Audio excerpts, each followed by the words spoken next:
L'été a également été marqué par des drames et des morts suite à des refus d'obtempérer. Encore cette nuit, dans la nuit de lundi à mardi, un homme a été tué par la police à Neuville-en-Feurain, dans le Nord, à l'issue d'un contrôle de police. En 2021, il y a eu 14 240 refus d'obtempérer. Mais quand même, est-ce que la police, je vais volontairement être un peu provocateur, est-ce que la police, là, cette nuit, on parle d'une voiture, enfin, de lundi à mardi, une voiture qui n'avait pas de plaque d'immatriculation, je ne sais pas ce qui s'est passé, j'y étais pas, néanmoins, le conducteur est décédé. Est-ce que là, la police ne peut pas éviter de tuer des gens qui refusent d'obtempérer, même si, je le rappelle, parfois ils chargent et la vie des policiers est en danger. Mais quand même, il y a des morts, quoi. Ben, non, mais c'est un drame et je pense que personne ne se satisfait d'un drame. Et à commencer par le policier qui est à l'origine du tir. Je parle souvent avec des policiers qui ont dû faire usage de la force. À chaque fois, ils me disent, pour moi, j'avais le sentiment d'être en légitime défense pour ma vie, pour celle des collègues ou pour celle des passants. Vous l'avez dit vous-même, 14 000 refus l'année dernière, on tourne autour de 25 000 en moyenne, ça fait un toutes les demi-heures. Alors, c'est très important, et on parlait tout à l'heure du manque de pédagogie. Non, les policiers ne tirent pas sur les refus d'obtempérer parce qu'on ne tire pas 26 000 fois par an. On ne tire même pas 5 000 fois, on ne tire même pas 1 000 fois. Non, il n'y a pas eu 26 000 morts, hein, c'est pas ce que j'ai dit. Mais même les tirs, oui, je veux dire... Même pas 26 000 tirs, mais il y a quand même eu malheureusement plusieurs morts.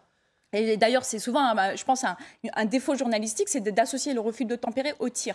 En fait, le tir, il arrive quand le policier estime, à ce moment-là, en une fraction de seconde, quand nous, on est assis bien au chaud à commenter, en une fraction de seconde, estime qu'il y a un danger pour la vie. Et donc, il tire. Il y a des bavures aussi. 147 tirs.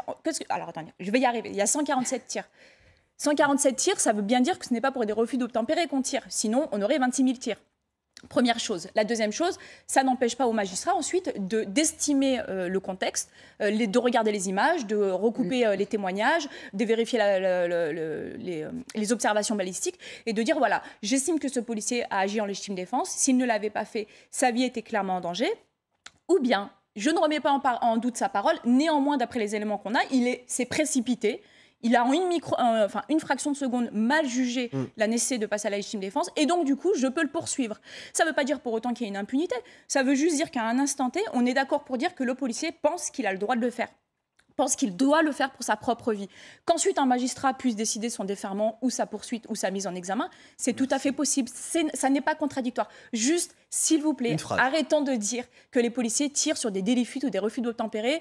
Il y a certains députés qui connaissent très peu la loi, et d'ailleurs on se demande pourquoi est-ce qu'ils ont été élus en tant que législateurs, qui disent que c'est pour cela. On reprendra ce débat, ça arrive. Mais fini déjà, le cas de la légitime défense. Non, ça passe trop vite. Merci beaucoup Linda Kebab d'avoir été aujourd'hui l'invitée de Paul Lareteau.